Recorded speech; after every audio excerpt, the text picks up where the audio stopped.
नमस्कार दोस्तों, आज मैं आपको सोराइटिक अर्थराइटिस के बारे में बताऊंगा और उसकी कुछ होम्योपैथिक मेडिसिन्स के बारे में जानकारी दूंगा, जिसको अगर आप यूज़ करते हैं तो ये समस्या जो है आपकी पूरी तरीके से ठीक हो जाएगी। तो दोस्तों, ये जो सोराइसिस है, सोराइटिक अर्थराइटिस है, ये एक क्रोनिक डिजीज़ है और ये काफ़ी लंबे टाइम तक चलती है। कई सारी आप मेडिसिन इसमें जो है एलोपैथिक मेडिसिन भी ट्राई करते हैं, लेकिन कुछ समय तक आप खाते हैं, फिर दोबारा कुछ आराम लगता भी है, कई बार नहीं भी लगता है, और जैसे ही मेडिसिन बंद करते हैं तो फिर ये प्रॉब्लम चालू हो जाती है। तो इसी सब के बारे में इस वीडियो में सोराइसिस और सोराइसिस अर्थराइटिस के बारे में मैं जानकारी दूंगा और आपको बताऊंगा कि आपको खाने पीने में किस किस चीज़ों का परहेज करना है, जैसे कौन सी चीज़ें खानी है, कौन सी नहीं खानी है। तो इन सब के बारे में जानकारी दूंगा। तो मैं YK गुप्ता, मेरे YouTube channel HM4U Roorkee, that is homeopathic medicine for you Roorkee में दोस्तों आपका बहुत बहुत स्वागत है। तो चलिए शुरू करते हैं।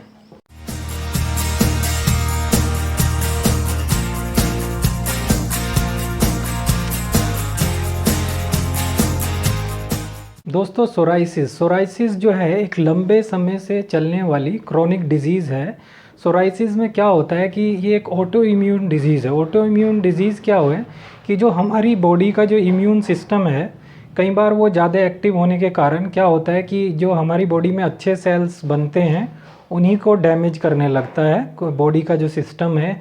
तो इससे क्या होता है कि आपकी बॉडी में जो है रैसेस करके, धब्बे करके, कुछ इस तरीके के पैचेस करके स्किन में, फोरहेड में, और यहाँ से मतलब कोई इस तरह की स्क्रीन हो जाती है कि आपके पपड़ी पपड़ी सी उतरने लगेगी, बहुत इरिटेटिंग सा फील होगा। और ये जो पैचेस हैं, सबसे पहले ये आपके फोरहेड से यहाँ से चालू होते हैं, मतलब हमारे फोरहेड से सबसे पहले सोराइसिस के ये सिम्टम हमें दिखते हैं। साथ ही साथ पीठ में भी होती है, हमारे शरीर के सामने वाले हिस्सों में अधिकतर होती है, कभी कभी हाथ में भी होती है, कभी कभी पैरों में भी देखने को मिलती है। सोराइसिस जो है पूरे शरीर पे मतलब आपको देखने को मिल सकती है। तो दोस्तों, आप इसमें क्या होता है कि लंबे समय तक ये चलता है और अगर आप परहेज नहीं करते, इसमें काफ़ी सारी प्रिकॉशंस भी हैं, आप चाहे मेडिसिन भी लेते रहें, लेकिन अगर आप परहेज नहीं करते तो ये जो आपकी प्रॉब्लम है ये ठीक नहीं होती है। तो आज मैं इसी के बारे में आपको ये जानकारी दूंगा। और फिर सोराइसिस के कारण धीरे धीरे क्या होता है कि जैसे 1-2 साल बाद, या किसी को 3-4-5-4 साल बाद, या कई बार जल्दी भी जो है अर्थराइटिस की भी प्रॉब्लम हो जाती है, जिसमें जो है जिसको स्वेलिंग आने लगती है बॉडी के, जैसे उंगली है, पैरों की उंगली है या हाथों की उंगली है, इनमें स्वेलिंग, इन्फ्लेमेशन या पेन जो है बहुत ज़्यादा होगा। तो इसी में यही हम इस वीडियो में आज डिस्कस करेंगे कि इफ़ ड्यू टू सोराइसिस अगर अर्थराइटिस अकर होती है, बोन्स एंड जॉइंट्स में आपकी स्वेलिंग अकर होती है, पेन होता है, इन्फ्लेमेशन अकर, मोस्टली जो हैंड के जॉइंट्स हैं, जो हाथ की उंगलियों के जॉइंट हैं या लेग के जॉइंट हैं, थंब अंगूठों के जॉइंट हैं, रिस्ट, आपकी रिस्ट है, और आपकी बैक है, बैक की में जो प्रॉब्लम जो है, इसमें ये जो सारी प्रॉब्लम है वो अकर करती हैं, जिसमें आपको काफ़ी जो है दर्द होता है, स्वेलिंग होती है जॉइंट्स में।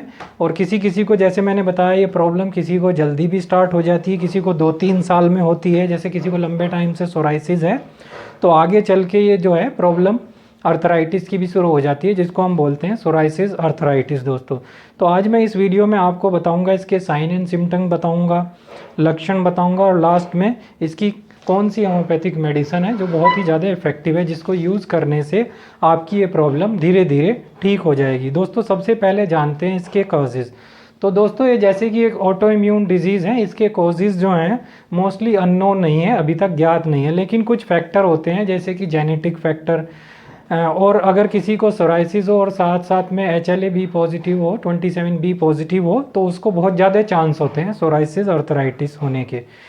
और साथ में दोस्तों, अगर आपके मम्मी पापा को मतलब जेनेटिक फैक्टर जो है, या किसी को फैमिली में सोराइसिस की प्रॉब्लम हो, तो भी आपको सोराइसिस अर्थराइटिस के होने के चांस बहुत ज़्यादा होते हैं, बढ़ जाते हैं। तो एक ऑटो इम्यून डिजीज़ है, इसके कॉजेज़ अननोन हैं। दोस्तों, अब चलते हैं सिम्टम। अगर सिम्टम की तरफ चलते हैं तो सोराइसिस में लगभग जैसे आपको सोराइसिस है तो उसके 1-2 साल बाद, या कभी कभी 5-6 साल बाद, या कभी कभी जल्दी भी अर्थराइटिस की प्रॉब्लम हो सकती है।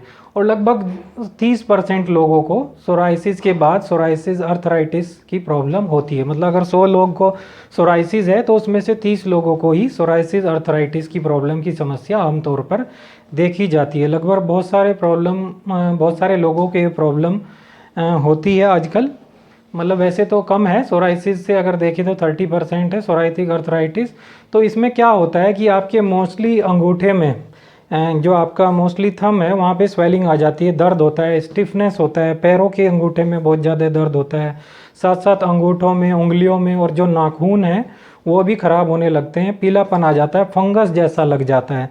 लेकिन कुछ लोगों को सोराइटिस अर्थराइटिस की प्रॉब्लम जो है वो ज़्यादा होती है, और न सिर्फ पैरों के अंगूठों में और उंगलियों में होती है, उन्हें बड़े बड़े जॉइंट्स में जैसे रिस्ट जॉइंट में होती है, कभी कभी कमर में होती है, और लंबर में लगभग 40% लोगों को ये प्रॉब्लम होती है। लगभग 100 पेशेंट अगर हैं तो सोराइसिस अर्थराइटिस में लगभग 40% लोगों को सोराइसिस अर्थराइटिस की, या 30% लोगों को सोराइसिस अर्थराइटिस की प्रॉब्लम होती है। लंबर रीजन में होती है, फिर धीरे धीरे कमर में दर्द होगा, ऐंठन आएगी, सूजन आ जाएगी, है ना। कमर जो है वो धीरे धीरे उसमें डिफॉर्मेलिटीज़ आने लगती हैं सोराइसिस अर्थराइटिस के कारण। उंगलियों में ज़्यादातर ये फॉर्मेलिटीज़ ये हैं, ये फॉर्मेलिटीज़ या डिफॉर्मेलिटीज़ आती हैं। उंगलियां जल्दी ख़राब होने लगती हैं, सूजन आ जाती हैं, है ना। तो रिस्ट में प्रॉब्लम होती है, कभी कभी हमारे बड़े जॉइंट्स में भी सोराइसिस अर्थराइटिस में प्रॉब्लम होती है। ये एक ऑटोइम्यून डिजीज़ है, जैसे कि हम पहले ही बता चुके हैं। आपको इसमें दर्द मिलेगा, swelling, stiffness, loss of function, मतलब काम करने में आपका बिल्कुल मन नहीं होगी, दिक्कत होगा काम करने में, लॉस ऑफ फंक्शन देखने को मिलेगा। साथ ही साथ आपको और भी बहुत सारी प्रॉब्लम इसमें देखने को मिलेगी। तो अब चलते हैं होम्योपैथिक मेडिसिन, कौन कौन सी होम्योपैथिक मेडिसिन है जो सोराइसिस अर्थराइटिस के लिए दोस्तों बहुत ज़्यादा इफेक्टिव हैं। तो इसमें दोस्तों सबसे पहली जो मेडिसिन है वो है रक्सटॉक्स। रक्सटॉक्स जो है बहुत ही ज़्यादा इफेक्टिव मेडिसिन है सोराइसिस अर्थराइटिस के लिए। जो आपके जॉइंट्स में स्वेलिंग आ जाती है उसको धीरे धीरे ये ठीक करती है। जो आपकी इम्यूनिटी डिस्टर्ब्ड है उसके सेल्स, जो आपके अच्छे सेल्स को मतलब ये खुद ही डिस्ट्रॉय करती है, इन्फ्लामेशन करती है, इस प्रोसेस को ये धीरे धीरे दोस्तों ठीक करती है। रक्सटॉक्स सबसे इफेक्टिव मेडिसिन है सोराइसिस अर्थराइटिस के लिए। इसको यूज़ करने से आपको दर्द में आराम मिलेगा, स्वेलिंग में भी आपको आराम मिलेगा, साथ ही साथ आपको जो रैसेस हैं, जो फ्लैक्स निकल रहे हैं, उसमें भी बहुत ज़्यादा आराम लगता है। सबसे इफेक्टिव मेडिसिन है दोस्तों रक्सटॉक्स। रक्सटॉक्स को दोस्तों आपको 200 CH पोटेंसी में यूज़ करना है, और केवल एक बार यूज़ करना है। इसकी 2 बूंद रात में आप पिए। तो रात में खाना खाने के 1 घंटे बाद लगभग इसकी 2 बूंद रात में आप यूज़ करें। डायरेक्टली टंग में आपको लेना है, मुंह में टपकाना है। तो ये बहुत ही ज़्यादा इफेक्टिव मेडिसिन है, इसके बहुत ही अच्छे रिजल्ट मिलेंगे। धीरे धीरे जो सोराइसिस अर्थराइटिस की प्रॉब्लम है इसको लेने से आपको इसमें बहुत आराम मिलेगा। स्किन की जो प्रॉब्लम है, साथ ही साथ आपको अर्थराइटिस की प्रॉब्लम है, तो सोराइसिस के लिए भी मेडिसिन आपको दोस्तों लेनी पड़ेगी। मतलब ये तो सोराइसिस अर्थराइटिस है, सोराइसिस के लिए भी आपको मेडिसिन लेनी पड़ेगी।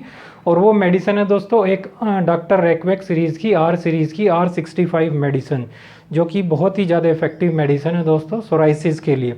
जो आपको खुजली होती है, जो ऑटो इम्यून डिजीज़ है, वो धीरे धीरे आपकी ठीक हो जाती है, और अर्थराइटिस को भी ये धीरे धीरे ठीक करता है। न सिर्फ सोराइसिस अर्थराइटिस में आराम मिलेगा आपको, सोराइसिस में भी इससे आराम मिलेगा। दोनों ही प्रॉब्लम जो है आपकी जो है वो इससे ठीक होंगी। साथ ही साथ दोनों में ही आपको आराम लगेगा, जैसे सोराइसिस में भी और अर्थराइटिस में भी।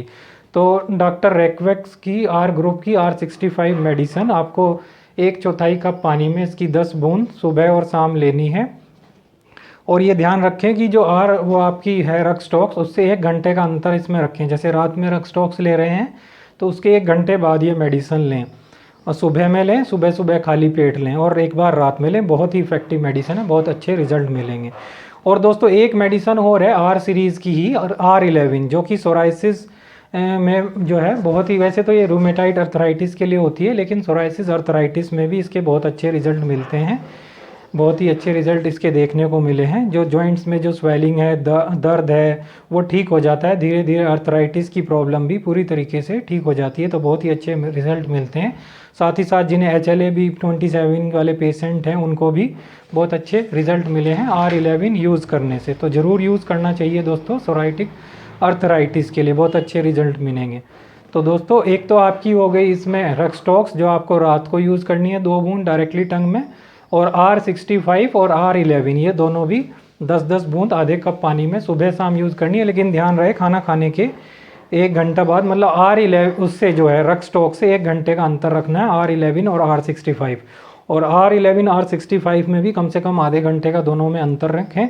तो इस तरह से अगर आप मेडिसिन यूज़ करते हैं ये तीनों, तो आपकी जो अर्थराइटिस, सोराइसिस अर्थराइटिस की प्रॉब्लम है वो धीरे धीरे ठीक हो जाएगी। एक लंबे टाइम तक चलने वाली बीमारी है, तो मेडिसिन भी आपको लंबे टाइम तक लेनी है। शुरू में अगर आप एक दो महीना लेते हैं तो थोड़ा थोड़ा आपको आराम लगेगा, फिर आप धीरे धीरे इसको 3 महीने तक कंटिन्यू करें, फिर जो है 50 से 60% आराम लगेगा, फिर 6 महीने 1 साल तक कंटिन्यू करेंगे तो लगभग 90% तक आपको आराम मिलेगा। फिर इसको चाहें तो आप 2-3 साल 4 साल तक कंटिन्यू कर सकते हैं। बहुत से पेशेंट जो हैं इसको लगातार लेते रहते हैं, कोई साइड इफ़ेक्ट नहीं है, लंबे टाइम तक आपको लेना पड़ेगा। देखिए तसल्ली इसमें बहुत ज़्यादा करनी पड़ती है, क्योंकि ये बहुत वैसी डिज़ीज़ है जो बहुत लंबे टाइम के बाद जो है बहुत ज़्यादा इसमें आराम लगता है, लंबे टाइम तक अगर मेडिसिन लेते हैं। साथ ही साथ दोस्तों इसमें एक और चीज़ बहुत इम्पोर्टेंट है।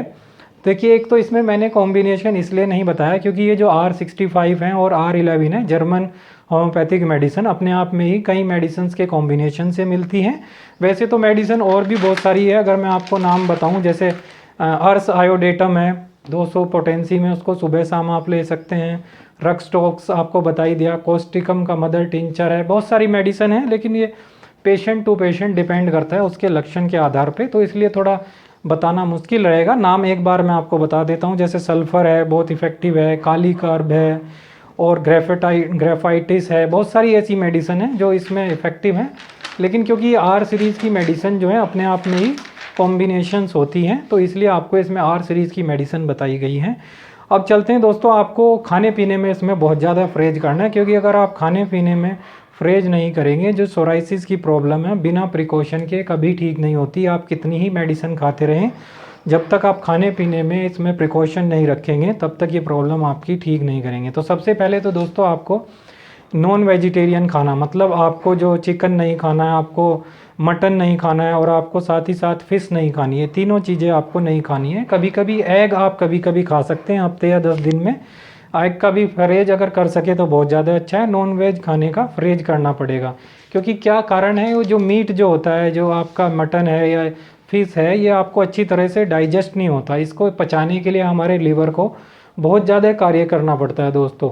मैं तो आपको ये भी कहूँगा कि अगर आपको सोराइसिस को अच्छी तरह से ठीक करना है तो लीवर के लिए भी कुछ मेडिसन्स हैं, उनको भी ज़रूर आप ट्राई करें। जैसे बहुत जो टॉप 5 मेडिसन होती हैं, जैसे एंडोग्राफिक्स पेनिकुलेटा है, कालमेग है, फिर आपका क्रेडस मेरिनस है, कैरिका पपाया है, बहुत सारी ऐसी मेडिसिन हैं लीवर की भी, अगर उनको भी आप ट्राई करते हैं कॉम्बिनेशन बना के, चैलिडोनियम मैजस है, तो उसमें भी आपका जो डाइजेस्टिव सिस्टम है, लीवर का जो फंक्शन है उसका इम्प्रूवमेंट होगा, और बीमारी में थोड़ा और आपको ठीक करने में थोड़ा और आराम लगेगा। तो आपको नॉनवेज खाने से परहेज रखना है। वेजिटेरियन में आपको क्या नहीं खाना है, तो सोयाबीन से बनी हुई कोई भी चीज़ें जैसे हैं सोयाबीन की बड़ी हैं, सोयाबीन का तेल है, रिफाइंड ऑयल जो आता है वो आपको बिल्कुल नहीं खाना है।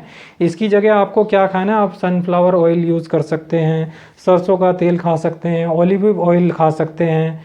तो आप सोयाबीन बस आप बंद करें, बाकी ऑयल जो है आप यूज़ कर सकते हैं। तीसरी जो चीज़ है जो आपको नहीं खानी है वो है मसालेदार खाना, चटपटा खाना, क्योंकि उसको भी अगर आप ज़्यादा खाते हैं तो उसमें भी हमारे लीवर में प्रॉब्लम होती है चटपटा खाने से।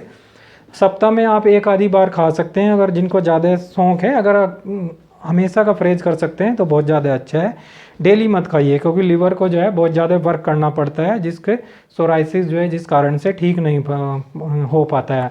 और अब बात करते हैं दोस्तों आपको क्या क्या खाना चाहिए, कौन सी ऐसी खाने की चीज़ें हैं। और भी बहुत सारी ऐसी चीज़ें हैं, जैसे आपको फटा हुआ दूध नहीं खाना चाहिए, मतलब ये नहीं खाना है। अभी मैं ये बता रहा हूँ और क्या नहीं खाना है। तो फटा हुआ जो दूध है, जैसे मतलब उससे जो दही बनती है, पनीर बनता है, ये सब चीज़ें भी आपको नहीं खानी है। फिर जो है दही, पनीर, मट्ठा, ये सब नहीं खाना है, जो भी मतलब दूध फटने से बनता है। और एक चीज़ जो आपको नहीं खानी है वह है बैंगन की सब्ज़ी, भाटे की सब्ज़ी जिसको आप कहते हैं, एग प्लांट की सब्ज़ी नहीं खानी। इससे क्या होता है कि खुजली बढ़ जाती है, और आप जानते हैं कि अगर खुजली बढ़ जाती है तो फिर सोराइसिस के जो पैचेज़ हैं वो ऑटोमेटिकली बढ़ जाते हैं। दवा खाते खाते आप खाते रहते हैं तो धीरे धीरे वो कम नहीं होंगे अगर आप ये सब परहेज नहीं करते हैं। तो इन चीज़ों का भी ध्यान रखते हैं। तो आप चलते हैं कि आपको खाना क्या क्या है, क्या क्या इंक्लूड करें अपने खाने में। तो कोई भी जो फल है, फल आप ज़रूर अपनी डाइट में इंक्लूड करें, सुबह शाम। सीजनेबल फल जो होते हैं, आम को छोड़कर, आम भी आप खाएंगे तो बाकी जो फल हैं वो आराम करते हैं, लेकिन चाहें तो थोड़ा बहुत खा सकते हैं, अवॉइड करें तो अच्छा रहेगा, थोड़ा बहुत खा सकते हैं। अनार खा सकते हैं, अंगूर खा सकते हैं, जैसे बनाना खा सकते हैं। तो सुबह उठें तो जैसे अनार खाएं या एक केला खाएं तो बहुत अच्छा रहेगा। वेजिटेरियन नाश्ता जो होता है आप वो खा सकते हैं, उसका सेवन ज़रूर करें। दोपहर में जो आप इंडियन खाना जो भी है, जैसे दाल हैं कोई भी, वो जो भी इंडियन खाना होता है वो आराम से खा सकते हैं। बस आपको बैंगन और ज़्यादा खट्टा नहीं खाना है। और शाम के भोजन में, शाम के नाश्ते में आप फल खाएं, या जैसे ककड़ी है, इस तरह की चीज़ें खाएं जिसको आपके लीवर जो है स्ट्रॉन्ग होगा और उसे पचाने में भी आसानी से पच जाएगा। तो फल ज़रूर यूज़ करें आप दोस्तों सोराइसिस के लिए, बहुत जल्दी से आपकी सोराइसिस जो है ठीक होगी। आप खाने के अलावा आपको क्या करना है, जैसे सुबह शाम 20 मिनट अगर आप टहलने ज़रूर जाएं और साथ ही साथ थोड़ी एक्सरसाइज करें तो वो भी बहुत ज़्यादा अच्छा रहेगा। खासकर आप 2 एक्सरसाइज हैं, अनुलोम विलोम जो है वो ज़्यादा करें, तो उससे जो ऑक्सीजन कैरिंग कैपेसिटी है वो ज़्यादा बढ़ती है और कार्बन डाइऑक्साइड को अच्छे से निकलेगी, तो उससे भी आपको सोराइसिस को ठीक करने में काफ़ी मदद मिलेगी दोस्तों। तो अगर आप सुबह सुबह एक्सरसाइज करते हैं, अनुलोम विलोम करते हैं, तो ऑक्सीजन लेवल बढ़ेगा और उससे आपकी कार्बन डाइऑक्साइड जो है वो रिलीज़ होगी, तो जल्द से सोराइसिस में आपको आराम लगता है। फिर दूसरी चीज़ है, आपको लास्ट में नींद बहुत ज़रूरी है, मानसिक तनाव न लें। और सोराइसिस के जो पेशेंट हैं वो कम से कम भी 6-7 घंटे की, 7-8 घंटे की नींद ज़रूर लें।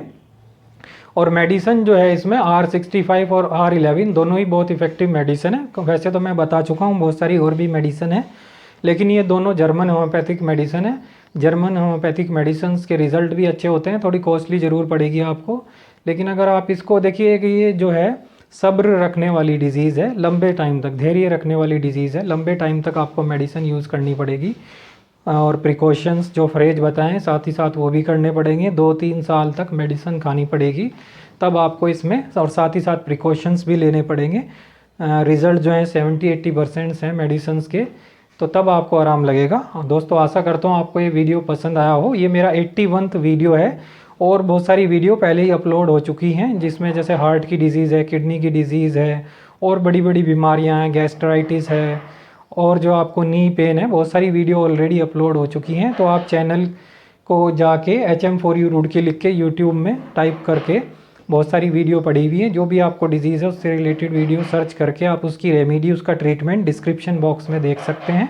पूरा वीडियो देखने के बाद, समझने के बाद ही रेमेडी को फॉलो करें, रेमेडी ट्रीटमेंट को फॉलो करें, तो आपको बहुत ज़्यादा आराम जो भी डिज़ीज़ होगी लगेगी। और जो भी कोई किसी को प्रॉब्लम हो कमेंट बॉक्स में करे या व्हाट्सअप भी कर सकता है, व्हाट्सअप नंबर हमारा डिस्क्रिप्शन बॉक्स में दिया रहता है। तो दोस्तों आशा करता हूँ ये वीडियो आपको अच्छा लगा हो।